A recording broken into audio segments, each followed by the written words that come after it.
He's the Hulk Hogan of the 2000s. Of the modern era, nobody has been bigger than John Cena. He's the most popular with kids, but some of the smart fans, well, let's just say that they get angry with some of the decisions that have been made with him. But could he have had a big heel turn right in the middle of his career? If so, when, where, why, how? We find out on today's show.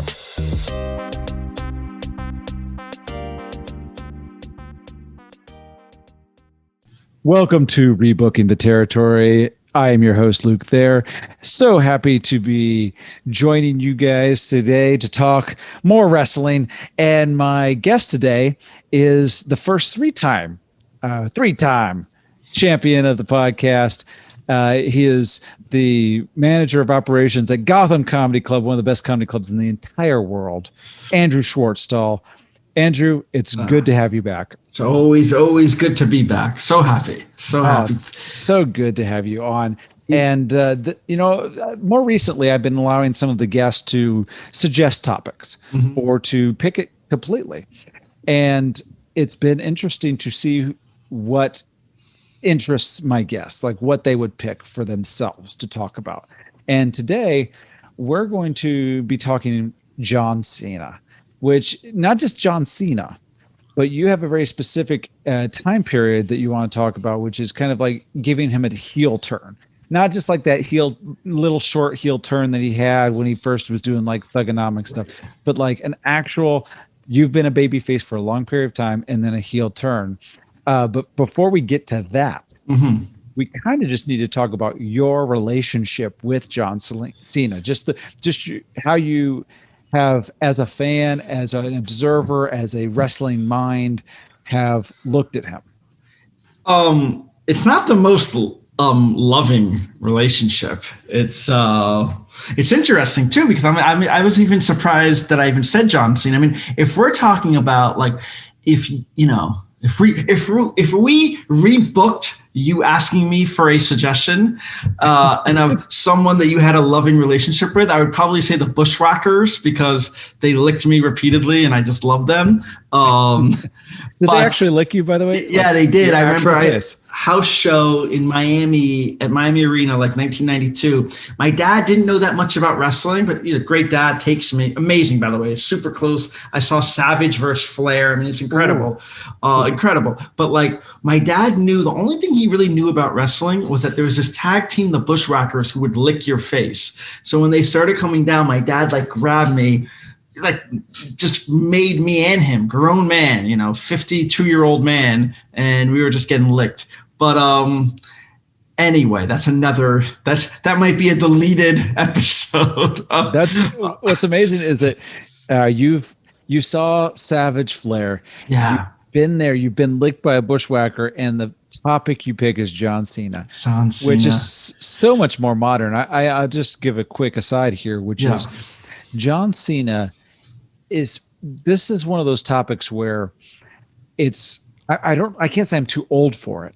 I wasn't his target demographic. My era was Hogan, Warrior, up through NWO, Austin, Rock. So by the time we get to John Cena, I'm an adult, a young adult, but still an adult. And it's, when he broke, I might've been still in college or something along those lines, but that's not really who he was aimed at. He's always been aimed at a much younger audience. He was the Hogan of his day, the Ultimate Warrior of his day, that it was, we got to get the kids. Basically, probably 12 to 14 and younger is the Cena crowd, the ones that are cheering him. And then, of course, there's the older crowd, the smart marks, everybody that makes up into that booed him at a lot of shows. And so where do you fall into the John Cena? What's audience? Interesting about Cena is, even though I've been such a diehard wrestling fan for, 30 years, believe it or not, for whatever reason, I don't even know, but from like the Attitude Era golden time, golden era, I was certainly still involved, still watching a lot, but I actually like I would say the year 2000, I wasn't watching as much. I missed some great stuff. Obviously, I've come back to it, but when Cena, I remember like specifically like WrestleMania 21. From that point to like now, I haven't missed a beat. Like I've seen it all, and I think that's part of my the bittersweet relationship I have with Cena, because I even remember watching 21 and kind of just feeling it without maybe even like intellectually knowing it, that Cena's a new guy and it feels like a letdown. It feels like we went from Austin, Rock to Cena. Like, the way they're positioning him, this is the guy. And it just felt like and you could see it at 21, because WrestleMania 21 is actually a really good one. It's excellent. People popped for that main event, but you could just kind of tell it wasn't the same. And the thing about Cena is, we talk about him getting booed. He was getting booed literally 6 months after he won the championship. I mean, against Chris Jericho at SummerSlam, the guy's already getting booed. So the question is, how did this happen?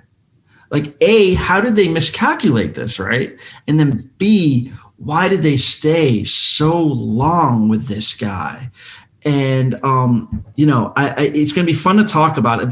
There's numerous times I think that you and I can decide when was the right time for Cena to turn heel. But what I've been thinking a lot about is Roman Reigns right now, right?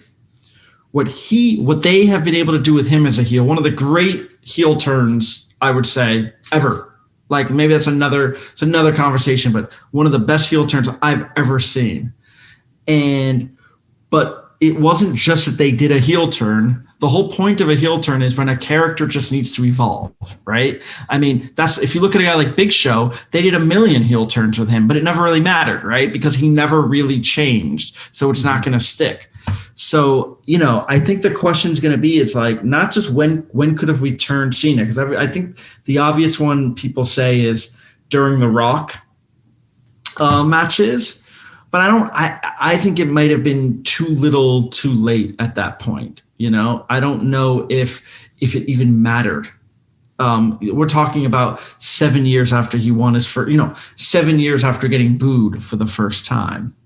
So yeah, I mean, and then I want to throw it back and see what you remember from this era. But I mean, it was a rough time from like 2005. One could say from 2005 to now, it's never really, there's not been another golden era. Like, I think that's fair to say. Like, I actually like a lot of things that's going on right now with the WWE. Basically everything that's not Raw. But they've NXT. NXT. I think SmackDown's great. Well, not great, but pretty darn good. I said darn because I'm very careful of my language here. It's PG era here. Yes, exactly. But they, one thing that I was thinking, I wonder what you think about this, like, it's not all Cena's fault. I mean, first of all, when Cena became champion in 2005, from 2004 to 2007, the WWE lose Brock Lesnar. They lose Eddie Guerrero. They lose Kurt Angle, and they don't just lose Chris Benoit. It changes everything. It's a big deal. Like that's something that, if you weren't around at that time, it's a big deal in more ways than one. Obviously, it's a tragedy, but you kind of need the complete opposite of what that is. To just that was Cena. That was Cena, So it's like, wait, what are you going to turn this guy heel right when this happens? Yeah. When you need a hero for these kids? Mm-hmm. Yeah, totally. Well, not just that. Also, I just think like the business, which is like struggling. Everything was struggling. And this is where I actually defend Cena, because I think the reason why I think people now respect Cena, and yes, it's like his shirt hustle, loyalty, respect, all, like he never stopped. Like one thing you say about Cena, like he's never phoned it in. So like they weren't building good stars around him. They were having, the Chris Benoit thing was just it changed everything. They had to be PG now. Like everything was different. And he's, you get the impression he showed up every day, but you also get the impression that, I don't know, like this weird happy marriage between him and Vince, this kind of stubbornness to really change his character, and I think about one thing I think about is Rob Van Dam, One Night Stand, right? 2006. Cena's getting, they're yelling at him. Some stuff I'm not going to say. They're also like saying you can't wrestle. Mm-hmm. So many things, and it's fine. They have him job, right? They give it to RVD, but then they gave it back to Cena like very soon after. Why wasn't the next day Cena just any other time in wrestling? If this happened, and the good guy was getting literally like assaulted with insults. I mean, it was just mind-blowing what they were saying to him. You come back, you don't just take it and this whole wearing your neon green hustle, loyal, and respect shirt. And I think at that point, it's like if you look at that from that point on, it's he almost like threw in the towel on his character, like that you could do anything to me and I'm just going to take it. It's I don't think we can even probably just talk about John Cena and rebook him without taking in consideration that the landscape of professional wrestling had changed immensely just in the previous couple of years before he enters the picture. So we've got, obviously up until 2001, we have another company, a large company, WCW. WCW exists. It's an actual competitor. Big stars can go and make big money there. It's not Ring of Honor. It's something that is a nationally broadcast big time deal. And they've got big stars like Hogan, Sting, etc. Well, that is gone. That entire property is now owned by Vince McMahon. Also, we went from WWF, the World Wrestling Federation, to WWE, World Wrestling Entertainment. So that's more than just a letter change. That's in some ways a change of philosophy, which is we're not just wrestling, even though the wrestling part stayed in that moniker. This federation that had kind of existed since before Vince McMahon, with his father, the WWF, it has gone from this is wrestling, this is pro wrestling, even moving on to WrestleMania, big events, that type of thing, to it now is entertainment. Yes, he's not even calling them wrestlers. They're superstars. Yeah. We're making movies. We're going to be attempting comic books. We're going to be doing lots of figures. They've been doing figures obviously before, but like now it's big time video games, everything. They've gone from that being a side portion of their business to that being a large chunk of their business. And the biggest of all, that they've gone public. This is no longer just a Vince McMahon owned property. This is a Vince McMahon and investors, and it's on Wall Street. And so that changes what they can even probably present, and how they present it is that if they present this Attitude Era, it doesn't quite, they can't really do that anymore. It can't be, that's why you see something like TNA existing on a different channel and, kind of more of a privately owned thing than on a big widespread scale. The idea with being public is every year you grow and you make more money for your investors. The stock price is going up. That's what you want. And so how do you do that? You get TV deals, you get other marketing, video games, like we said, toys, all of this. And how do you do that? You appeal to a younger audience. So you can't just have a Bruno Sammartino anymore, a guy that's a man's man that is appealing to people that come for a real athletic event, even though it was a work then. you have to have somebody that appeals to children. And I think John Cena is the first where, you know, people could say maybe Ultimate Warrior, but I think really in Hulk Hogan, but I think that John Cena is that first of this publicly traded company. Yes. That is to appeal primarily to children. He doesn't start out that way. He kind of starts out as any other wrestler might, you know, with a gimmick, you know, a prototype, then being kind of the ruthless aggression, you know, it's all about that. But we're entering the PG era very soon after that. That ruthless aggression stuff, even though they put that in like videos, that's not a long period of time. That's not like Attitude Era long. Yeah. It's not like Golden Era like long. 2 years. Yeah. And so just that was all just to give it context about, as we even look at his career, why some decisions are getting made just on that basic level. And that makes it difficult to change some things around. And that's not even getting to the creative side that is much different with writers. Instead of having just a couple guys and Vince McMahon, you know, Jim Cornette and JR sitting around the pool. It's a team of writers. They're treating it like a television show, back to that WWE entertainment. This is now, we're going to have a television studio instead of just, well, we're taping wrestling. Yeah.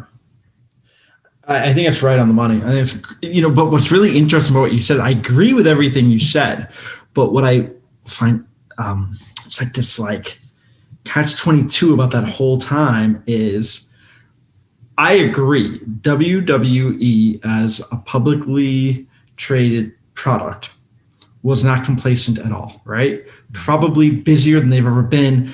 I'm sure in some ways more global than they've ever been. Frankly, a lot of stuff that like we know, but we don't really know, because why should we know? We're tuning in to watch it. We're not in, you know, the meetings. However, the in-ring product was very complacent. You know, I mean, I agree, and I'm glad you brought this up as it should come up. Like, sure, they were aiming for kids, no doubt about it. And I mean, I think we'd be remiss not to bring up like all the amazing, and it's just true. Like the stuff that Cena did with and continues to do, I'm sure, with Make-A-Wish is like, it's not just amazing for wrestling, it's like amazing for like any athlete. And he's been recognized deservedly so for, you know, many years about it. The ratings still weren't good.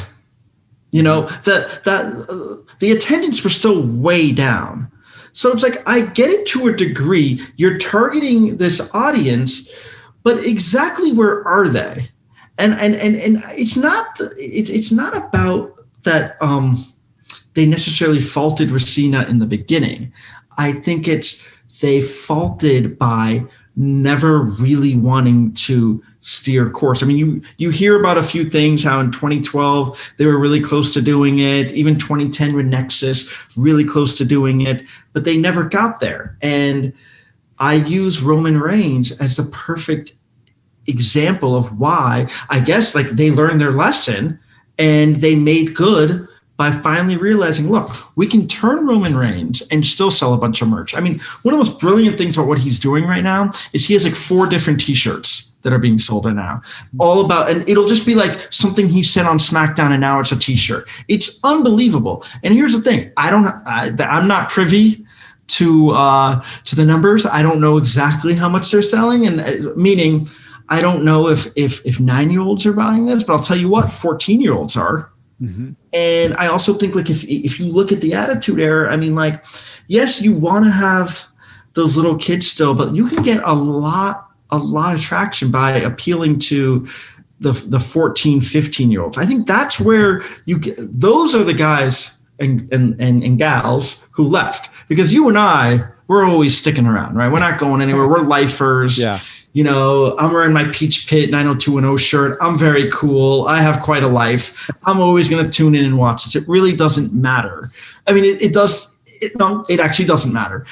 All it means is how much more I'm going to complain about the product or not. But it's about getting those new fans in, and I'm not convinced that Cena accomplished that. even with like, so I get what you're saying. You're totally right. It was this era where I think they thought Cena's the guy, but I think what ended up backfiring, because you can never really say that this was a golden era. Right? This is going to turn into a drinking game. How many times I say golden era? It never. At some point, it just got very, very stale. I mean, I was even just for the heck of it looking at like, Cena's like, God bless Wikipedia, just like going through everything. I mean, like by the time you got to like 2009, he's just feuding with the Big Show again. And he's like feuding, and like with Kane again. And it's just this rehash. And that Cena's going to win too. I mean, that's the difference between a 6-year-old watching. A 6-year-old lacks, lacks like perspective. So they don't realize like, oh, Cena's just going to come back and win it again. And it's boring. But for like people a little older, it's like you got to a point where you couldn't even take Cena's opponent seriously because you knew Cena was going to end up winning anyway. Absolutely. It's a tough one. It's a tough, this is why just in general, well, this is a reason. I shouldn't say the only reason. Now there's different reasons why. Just the more modern we get with the rebooking, the more complicated it becomes because they're filling hours and hours of on-air television that they didn't do 30 years ago. And so even when we were kids watching, so we would watch a television program on Saturday and there would be a few matches, but you might get to see Mr. Perfect versus a job guy, or you might get to see Rick Rude versus a job guy. You never saw Ultimate Warrior wrestle, and you never saw Hulk Hogan wrestle ever, unless it was pay-per-view or like a Saturday night's main event, something where it's like, okay, 20 million people are going to watch this.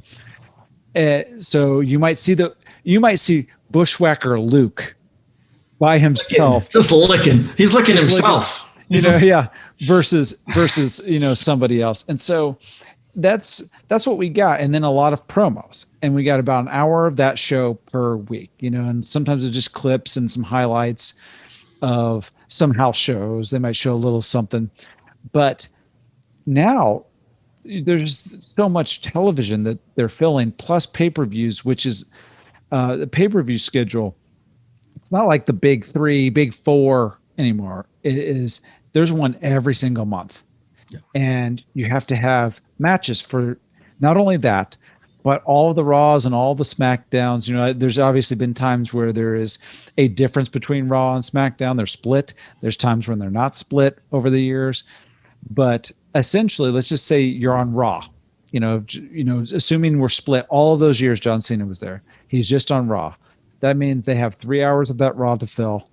And then they have a pay-per-view every month. So they've got something like 12 hours of television plus a 3-hour pay-per-view. So they're sitting around 15 hours of content.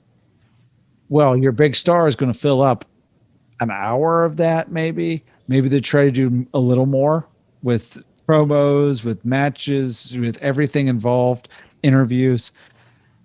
So he's taken up a lot of that time. And it's a lot of time in general. When we were kids, Hulk Hogan took up 5 minutes of a show, and it was a promo or an interview or a clip, a highlight of the past pay-per-view where the Undertaker did something rotten to him, and that's it. Now they're filling this time with storylines, and so when looking at this, we'll start getting into the rebooking here in a minute, but just still kind of sticking on his career. He's just had to fill so much more content than anybody prior to him.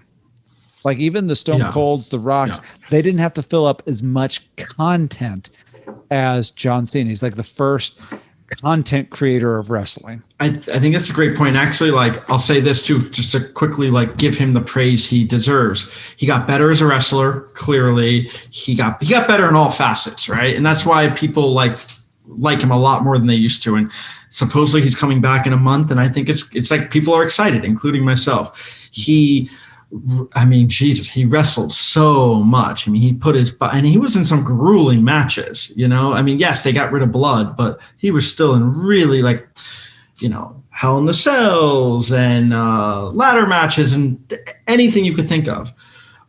So it's like he has my respect.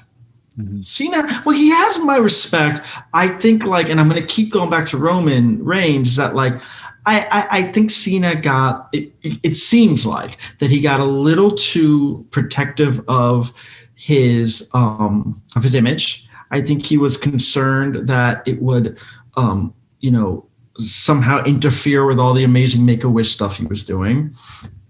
And I think that's unfortunate, because I think he missed an opportunity to have. It's not about turning into a bad guy. It's about his character evolving. I mean, here's the thing. Like, Cena has 2 great years. That's it, man. 2003, 2004. I guess you could say the 2011, 2012 had it was very intriguing with The Rock, but it also had a lot of rough patches. Like 2003, 2004, he was red hot. That's about it. And if we're considering Cena one of the all-time greats, like, you can't name me another all-time great. Even the Warrior, who we talked about, months ago, like, you can't name me another all-time great that had that least amount of time of such a long career being red hot. You know, they kind of just kept him there. And again, they weren't gaining new fans or anything like that. So even though I do agree with what you're saying, there was all this content, it's still a choice that Vince and them made to not like take a chance on some other stars, take a chance on Christian, take a chance on Rob Van Dam. Like, there were guys there. Take a chance on Dolph Ziggler. Like, they just weren't willing to do that. And that's what makes this rebooking opportunity really cool, because it's like they maybe could have, wait for it, another golden era. Like, I actually think it was possible. Let's put it this way. And Cena there's never been a time in Cena's career where wrestling became cool again. And it's still not really cool. I happen to think they're doing great stuff on SmackDown. It's still, hardcore wrestling fans think NXT is cool, but mainstream, it has not gone mainstream. What would the WWE do to fake that? They had that terrible stretch on Raw for a couple of years where they had like celebrity guests every week, or like, yes, Cena became a movie star. Like you touched on, they were working their tails off, behind the scenes. But if we're talking about a wrestling product, it hasn't been really mainstream in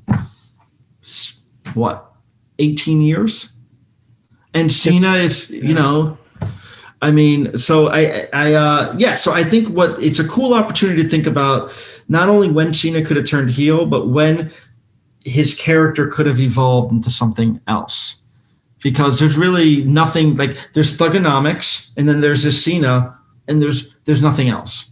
Yes, it is very interesting, because even as you say that, like, when's it been cool, when's it been mainstream? I think that in some ways they're lucky in more than one way, but like in one way particular, which is that The Rock has gained such huge mainstream success that he doesn't feel the need to just be Dwayne Johnson. It's Dwayne The Rock Johnson. They kind of they promote that he's come back since being a movie star, so he brought that audience back a little bit. He's doing like Young Rock. He's still top paid movie star. So he brings attention to this product. Right. That if The Rock did not exist, I don't think that you could say all of these other stars would have brought. Great point. Table. Like Cena, like maybe Cena wouldn't be. It's interesting when you think about that rivalry. Like maybe Cena wouldn't be a movie star right now. Absolutely, I think that's something. He's followed the template. Batista, movie star. Those they're bringing eyeballs when they come back. When Batista came back, he brought some eyeballs. Some, and some the first time around to boo him. And then, maybe this last time around, his more retirement time around, to just see the last that we're going to see of Batista. But those guys probably wouldn't be in the movie business if The Rock hadn't already done it first. And people say, you know what, we can take a chance on these wrestlers that really they are. Good point. You know, and in some ways to give some absolute credit to what Vince McMahon has done with this company, which is he has created a place where you can have people go into movies and television from wrestling because they've been actors essentially. Yeah, totally. And they've been on the mic and they've been commentators and they know how to transition and not just have an in-ring career like, you know, Buddy Landell or something like this. They can actually move on to other things. And Roman's next. I mean, like he even like kind of like said it in an interview, and I didn't think it was cocky. I think he was right on the money. He said something like, "A guy in my position most likely is headed towards Hollywood."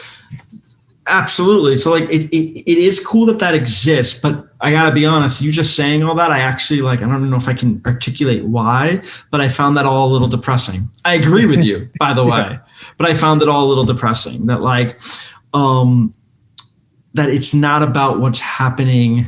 Like, you know, you think about Austin and it just, it shook things up. It crept into people's lives, and there really hasn't been much like that. The difference between where we are right now and between, let's say, Cena's, you know, to me, Cena's like 2000, you know, as his time as number one, 2005 to 2013, which is a really long time for someone to be on top. Mm-hmm. The in-ring product is a lot better. It started getting better, but I mean, there were a couple years that like there were a lot of lousy matches.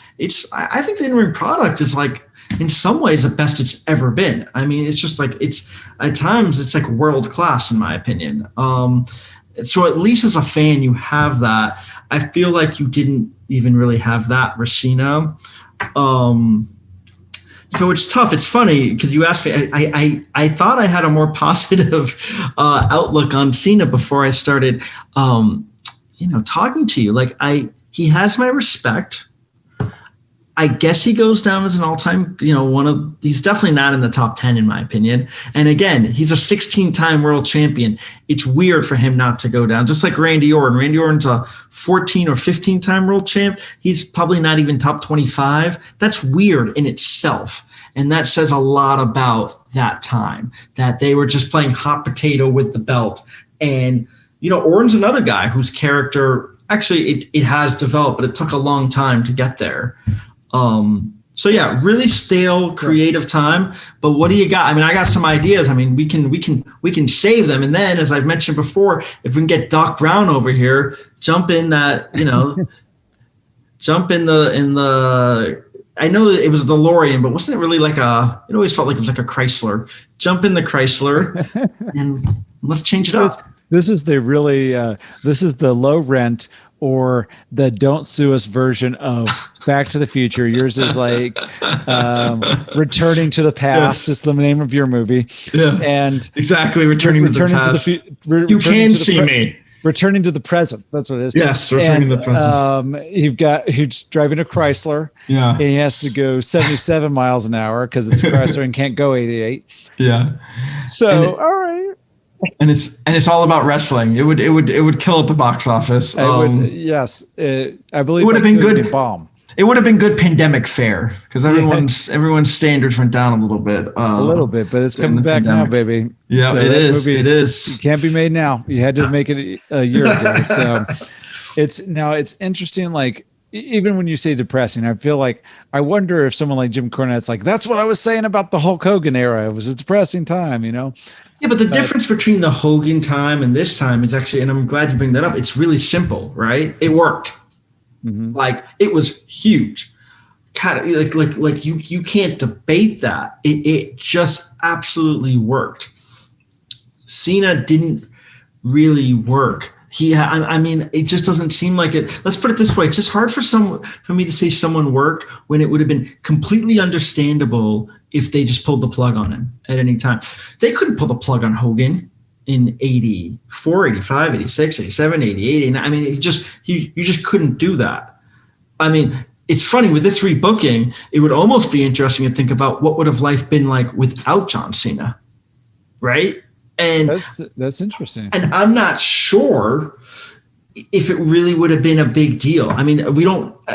It was kind of. I mean, I like to think it would have. Well, it would have done one or two things: A, force their hand to get more creative, or just give us, all of a sudden Ryback is actually just Skip Sheffield, and Skip Sheffield's wearing the green shirts and the orange socks. But I think, so I think that's the difference between those two eras. And it was also just so, so original at that time, right? I mean, all those characters were really unlike most characters we had seen. So, yeah, that's the thing. Is the way that they are viewing success in this era is going to be completely different than success. Social media. Social media. Yeah. You can't say, obviously the television numbers are different. So the amount of people watching is way, way, way down than 20 years ago. It's not even comparable. But they just signed $1 billion deal on Fox. They just signed another $1 billion deal with Peacock. It's they're signing $1 billion deals. They're signing the type of deals that the NCAA tournament or NCAA football or the NFL gets. So they're making money hand over fist, and more than ever. More than ever. Yeah, they're richer now than they've ever been in history. Hogan, Rock, Stone Cold, they're making more money now. And so what it is, they're selling a different thing. They're selling a different product in a different store than when we grew up. We're I thought we got all of our groceries over here. And it's that Cub grocery store doesn't even exist anymore. Now it's all at Whole Foods, or you're getting it online at Fresh Direct. And so before we do the actual rebooking, the last thing I will say about John Cena and the way that my perception of him changed was somewhere, I'm guessing maybe 2009 or so. Abby and I were involved in this children's sort of like a charity where you buy Christmas gifts for some children of need, right? And they got to put in their request. So you got a kid, and then they would say, "This is what I would like for Christmas." And this one little boy had asked me for a John Cena figure. That's all he asked for, was a John Cena figure. And I was like, "Oh yeah, that'd be easy to get, no problem." That was the hardest toy to buy that I've ever. It was sold out everywhere. Wow. John Cena was so hot. That's interesting. Yeah. And that just. And I only bring up even the fact that it was a charity thing because I had to get that for him. You can't be like, "Well, sorry, kid, I couldn't find it, so instead I got you, a light bright." Yeah. It's well, that's sorry, kid, Santa doesn't exist. You can't say that. So I had to find that, and I eventually found a John Cena, but I had to go deep dive on eBay. It's just that was just the hardest thing to do, and that let me know, okay, John Cena wasn't necessarily hitting me, but he was definitely hitting those kids. And it so much so that every piece of his merchandise was sold out. And he's one of, if not the most successful merchandise sellers of all time. Yeah. As you can see, kind of it. Well, I mean, it's funny. I'm looking, as you said that, I'm looking at it's so funny because I was just thinking everything that he's wearing, he sells. Yeah. Like everything. Yeah, no, I think that's, that's kind of the deal with Cena. And I'll just say this because I can kind of bring this into the rebooking. I will say this,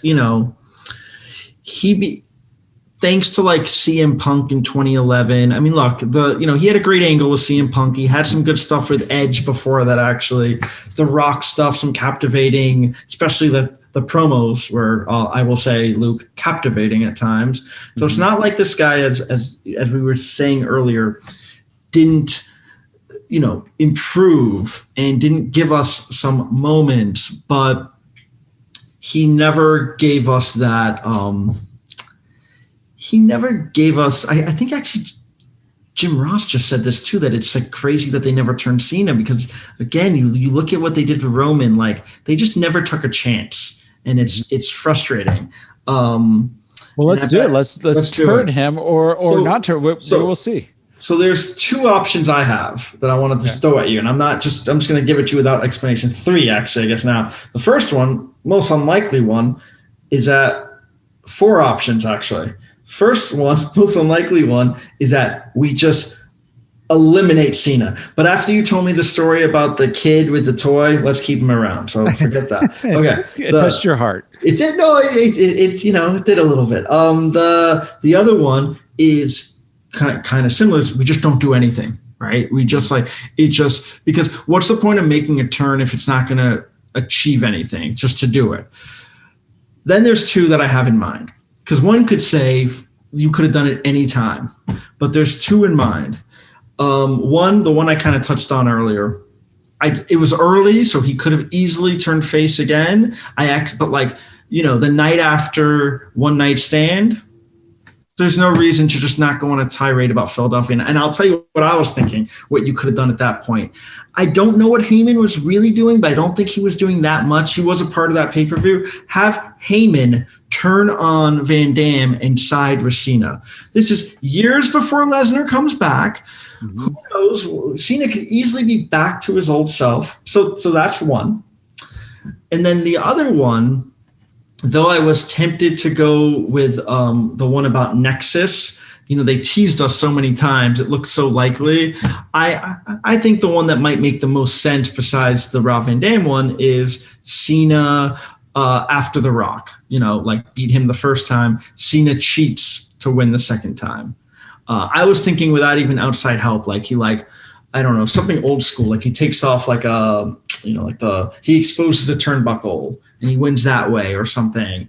I think those are the two that I could come up with. The only thing I don't love about that is if you look at it, that's not that far away from Cena kind of now going on his going on hiatus. I mean, it's I would say by 30, he's basically been part-time to no time for the last 5 years. Mm-hmm. So those are the two I came up with. Okay, I like all that. The thing I'm going to, in some ways, do is I'm almost going to rebook things differently than they could have been rebooked. So I'm going to treat it as if it's me and Pat Patterson and Bruce Pritchard and Vince at the pool, Jim Cornette. What pool? Like the Ritz Carlton. Vince's pool. Vince's pool. Van's pool. Okay, yeah. Cool. Yeah. And just hanging out in Connecticut. Just hanging out in Connecticut at the pool. Yeah. And we're the only writers. There is no booking committee. There's no writer staff. There's no head writer. It's just guys booking this stuff on a piece of paper. And I'm going to treat it as if it's that golden era. I don't know. Do people drink if I say it or if just you say it? And people do nothing that I tell them to do. So it's better off in your hands. Okay. And then they don't listen to me. And so I'm kind of just treat it like that. And I'm also going to treat it as if he doesn't have all this content to fill. Okay. So which I think is fair, by the way. Yeah. I don't think there's anything wrong with that. Yeah. Right. And maybe in a sense, it's kind of like what kind of a combination of some things you were saying. We're like eliminating John Cena. Well, instead of eliminating him completely, I'm just making him more scarce, more rare. And to me, I think that's what a lot of wrestling misses anyway. Mm-hmm. Scarcity. It's just a great example of this. I'm a huge fan of this. Yeah. I see Dolph Ziggler all of the time. Yeah. Whereas he should be probably I think Jim Cornette's called him the Kurt Hennig of his generation. And you can have comparisons to Shawn Michaels like worker.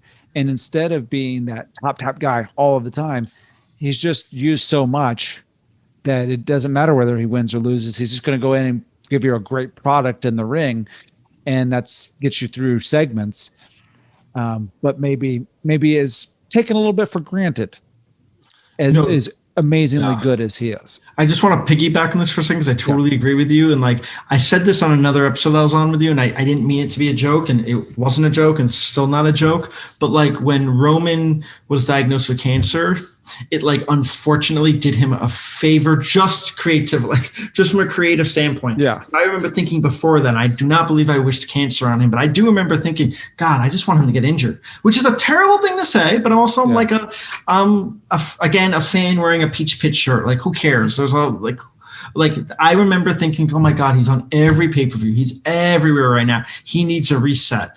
And then COVID happened, gave him another reset. Resets are so important for wrestlers. But you know what? Cena, I don't want to go on, but Cena did have one when he got injured, but then he came back at the Royal Rumble and he ended up going to 24. But anyway, in general, I'm a big fan of that. Right. And so just in turning him, something you had said, which had never had occurred to me, was Paul Heyman being involved. Mm-hmm. And so just, we all know that CM Punk is a Paul Heyman guy, right? And I could see there being I'm setting aside things that actually did happen. I got you. That did happen. And I'm just going to focus on somewhere in that 2010 to 2013 range, having CM Punk with Paul Heyman and having the feud there with CM Punk having that belt and getting almost like when Paul Bearer turns on The Undertaker, Paul Heyman turns on CM Punk to back John Cena to get him the belt. I like this. That it can do a double turn. I like this because it's also after we just timeline wise, because I think it is helpful to still stick to the timeline. This can happen. This can all happen after. So let's just say Punk still did the pipe bomb because that should stay. Everything is still happening. I don't mean to jump on this, but I really like where you're going with this. 28 still happens. Cena loses to The Rock.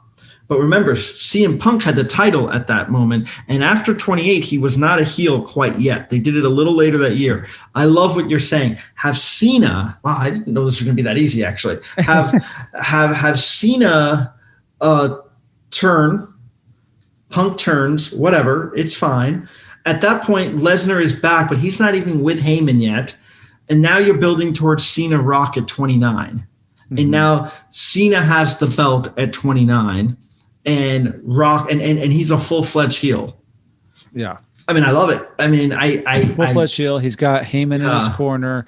You could position The Rock as the full-on baby face coming back to right some wrongs, to rebalance the whole WWE universe, which has gotten out of whack. The fact that this big hero has turned to the dark side. What about having Cena and Lesnar team too? Because Lesnar's in the picture. What if you have longtime rivals, like what they tried to do with Austin and Triple H, which unfortunately didn't work. Triple H, got injured, like the 2-man power trip. Have Cena and Lesnar, who started off at the same time, and now they're together, and Lesnar is perfect in that, and because Lesnar doesn't say a word, and he's just there. I think that could be interesting. That could be interesting. This is what that made me think of. And tell me what you think here, which is we introduced Lesnar almost exactly the same way that Cena turned heel with the CM Punk with Paul Heyman leaving CM Punk to go be with John Cena. We debuted Lesnar the same way with Lesnar coming in, Paul Heyman turning on John Cena to go with Lesnar, and does essentially switching Cena back to babyface. We were jiving. We were in complete simpatico. I was ready to jump in that Chrysler, back to the present, gigawatt. Like I knew what a gigawatt was at this point. I actually figured it out. I don't agree with that. Yeah. I don't like those short turns. Maybe eventually, but I actually like Lesnar. Lesnar can still come back the night after 28. He can still do what he does to Cena, because it's a great moment when he comes back after years. I love all of that. I think timeline wise, we can do this in like the SummerSlam ish time where Cena turns. I like the idea of Lesnar. I get what you're saying, but I at least want to wait until after 29. I want Cena to still get his match with Rock. I think it's a far more interesting match. I remember telling you another time that I was at 29. That was like the most inconsequential mega match in the history of WrestleMania because we all knew Cena was going to beat The Rock. We all knew they were going to shake hands afterwards. Mm-hmm. So this adds a completely different thing. And then I'm thinking, Luke, we have all sorts of options at this point. And it's actually reminding me a lot of Roman Reigns again now, because at this point, if I'm doing the math right, it's basically this almost maybe a year or two more than the amount of time that Reigns had been, in WWE when he did this. So it's not, he's not, Cena's not really old yet. He's still I guess he does have a year or two to go until he starts doing movies. I think there's some really interesting things here because you also have Daniel Bryan, like a heel Cena versus Daniel Bryan, and they're married to the Bellas. Like there's all sorts of interesting things. So yeah, I don't know exactly where it ends. I think it could end with the Lesnar thing. I actually think that does make sense to me at some point. And you'll probably get to a point where fans will want to see Cena be a good guy again, kind of like what happened with Hogan back in the day. But I think we could do that. Let Lesnar take this is amazing. We should have done this at first because now it makes 29 better. Have Lesnar beat Taker at 30. That still happens. Mm-hmm. I don't know about and maybe the Daniel Bryan miracle still happens anyway, but at some point Cena has the belt back and then do the turn. That's great. I think that's really, really good. Lesnar doesn't lose anything. It makes sense. It's a common sense that at some point Heyman would turn on Cena.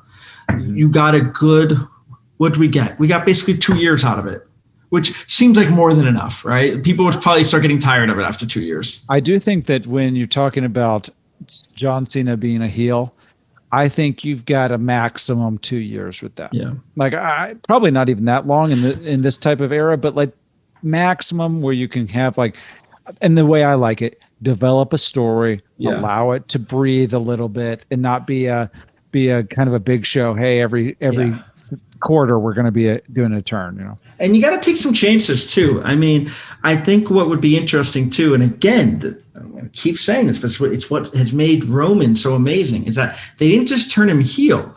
They came up with this amazing storyline where he's like a mafia boss and it's this bloodline angle. If they wanted to, and this is a time where they started taking chances a little bit again, you could get interesting with Cena as a heel. At some point, I don't think you bring in the Make-A-Wish stuff like that. Knowing Vince, he probably would, but I don't think you should. But I do think you could really touch on you could have an angle where there's a kid. It probably would happen in real life anyway, where there's a kid crying about what happened to Cena. And does that bother Cena, or does he even take it a step further? To make this work, and it's not just a cheap heel turn, we have to see wow, how did this guy actually change? How did his priorities change? Is it hustle, loyalty, respect anymore, or is it just him getting his damn respect? Mm-hmm. I mean, it's funny because starting off when we were talking, I didn't think there was necessarily something, but I think that might be it. Because if you do the Cena heel turn after Van Dam, I mean, we could play around with that, but it's there's just so, you were saying about content, there's just there's so much to just noodle around. But with this, you get 2 years out. You get 2 years. At this point, Cena's a movie star, and then Cena's kind of just where he is now. But what he's not having is people, lamenting that he never had a heel turn. Mm-hmm. He did Absolutely. Because now it's too late. If he came back as a heel now, I'd be like, what? It doesn't make any sense. No, he's now, I think, entering that living legacy. Legend. Yeah. And so he gets to come back every now and then, kind of the way The Rock is, and they're kind of just instantly baby faces because they're well known and all that. So this is also an idea that I'm just trying to think about. If we do have Lesnar and Cena being both managed by Paul Heyman, kind of this destructive force, this destructive faction. And also keep in mind, Luke, I'm sorry to interrupt. Sure. Lesnar's not full time, which is actually a good thing. Like we're not gonna. There's no reason to rebook Lesnar full time, so it's perfect. Lesnar kind of comes and goes, and I like that actually. That way. He can come and go, and maybe occasionally help out John Cena. Maybe Cena himself is a little more part time. They can kind of both exist as like one wrestler, if that makes sense, like a one wrestler schedule. So you see less of Cena, you see less of Lesnar, they become special. Here's a feud that is within this time frame is the Shield. As baby faces, perfect. To go against these guys. Yes, perfect. I love it. There's nothing. Yes, that's amazing. And actually, like maybe that's how you. I mean, like, and then that's what turns Cena back because Lesnar turns on Cena because he's frustrated and Heyman. But yes, I love Cena Lesnar versus Shield. That's perfect. Yeah, there's not one complaint that you're going to get with that. There we go. And I could even envision, we know at some point they're going to break up that faction anyway, right? Well, we know Seth Rollins was the heel that broke out of there originally. But the way it happened with everybody standing around looking goofy, I didn't like that. But let's say Paul Heyman encourages Seth Rollins to join this three guys instead of those, or these two guys. Instead of those two guys, that's kind of like how we get Seth Rollins to turn heel. And then you've got this Shield being able to break up because of that. And then Roman Reigns has to overcome this larger group. Yeah, I mean, here's what I think.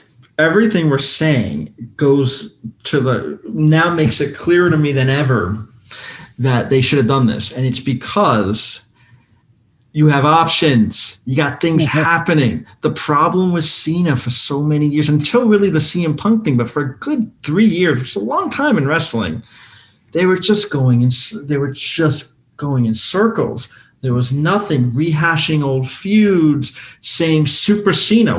Why did people start saying Super Cena? It's just because we saw this so many times. We had enough time to come up with a name for what we're watching. Yeah. So I think like this to me, it's kind of a shame because I think, again, this will be, I guess, a new drinking game. I keep on bringing up Reigns. In my opinion, Roman Reigns went from, sure, he'll make the Hall of Fame. He's headlined enough WrestleManias. To now, in my opinion, like a bona fide all-time great. I'll say Cena is an all-time great just for the longevity and everything and like some mainstream attention from the movies. But if they could have done this heel turn correctly with him, we could be talking top 10. For sure. Yeah. But I can't put in my top. It's crazy. You couldn't convince me to put John Cena over Roddy Piper, and Piper never won the championship, and Cena has 16. And I think I think more people than not would agree with me. You put Piper over Cena. Why? Because Piper's character was so much more interesting than Cena's.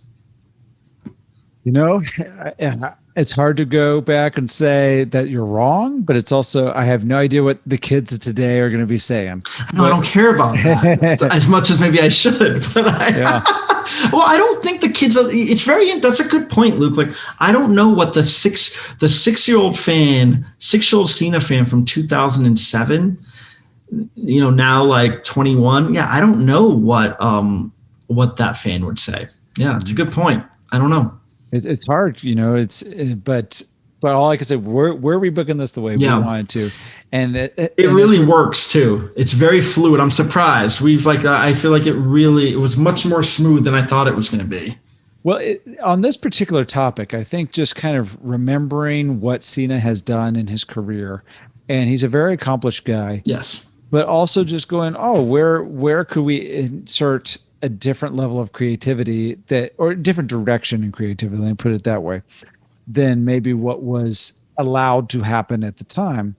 And man, it's so easy to just kind of go, you can ignore some stuff, or you can just pick a moment in his history and just go, if we just changed this, what would this be like? And that seems to me like such a perfect time because we're well past the Stone Cold years, because now we're in that 2010 to 2013, even if you backed up a little bit, 2009 to, up to 2014 or something like that, give it a little bit of 5-year period of just that era. You're getting some of those established stars of the past, and the past being not that long ago, but you've got Randy Orton's, you've got Chris Jericho's that are still in their primes at that time. And CM Punk, that's a big one. CM Punk hadn't left yet, and Brock Lesnar was coming back, and the Shield was entering into the picture. Daniel Bryan. Yes, and Daniel Bryan. And so you've got some of those stars that to come, and the ones that were big then, and that really gives you a lot to work with right at that period of time. That seems like just the perfect tipping point for John Cena to turn heel, to have some of this kind of fun run with this stuff, to kind of pass the torch in a way of like actually having a meaningful feud with the Shield, with Roman Reigns himself. A heel Cena versus a babyface Roman Reigns could have maybe actually helped in that Roman Reigns babyface original run. Where it's like, people are like, you're jamming this down our throat. Well, if you already have a guy that you felt like was jammed down your throat versus the new guy, maybe that allows them both to have a fresh perspective and allow them to both be viewed by the audience in a little fresher way. Yeah, I mean, I think what it comes down to just, is at the end of the day, would it just been, would your poolside buddy have the cojones to do it, and because, hey, they would have had a gotten creative, just like they did with Roman. I think they could have I think he could have had a lot of the same merch, but just with like different, obviously, like it says different things. Like I think they just would have had to think outside the box of, one could say, man, the only reason why the Roman turn even happened was because of COVID. I mean, and I've read that actually, that like, it's because they figured out, why not? We don't have live crowds anyway right now. So let's just, give it a, let's see what we can muster up. So, but I think we definitely set it in motion for them, more seamless than I would have thought. And yeah, I mean, at the end of the day, I think I have no problem calling Cena one of the greats, but I also am remiss if I don't call out his lack of creative direction. There were just missed opportunities for him, I think. Missed opportunities that, as we said, maybe in retrospect, some of that's just going to be business.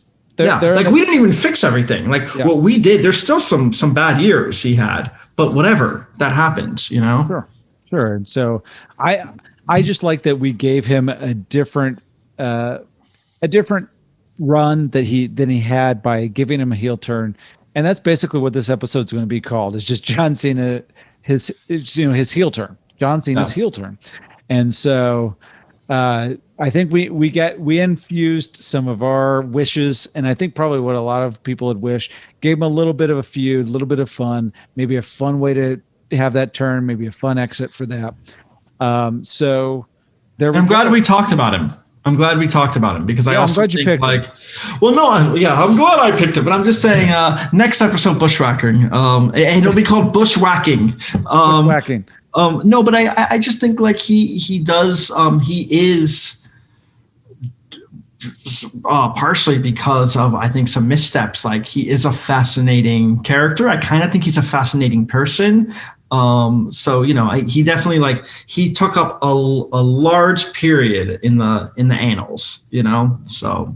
Sure. And, he definitely helped make this company what it is today. Definitely. And helped continue on their success. So 100%. Andrew, thank you again for being on the show. And we'll see if you'll be the first 4-time guest. Oh my goodness gracious. I'll tell you what, if I'm a 4-timer, I'll wear some Cena merch. Okay, there we go. Put a little bit more money into that. Cena exactly. Coffers. Exactly. But Luke, it's always a pleasure. It's awesome. Thank you so much, man. Thank you for listening to the podcast. Do you agree with our booking? Would you do it differently? Well, I'm at Comedian Luke on all social media platforms, and you can actually at Rebooking TT on Twitter and Rebooking the Territory on Facebook. You can also find out about future episodes there. Be sure to hit that subscribe button and please give us a 5-star review. It truly helps.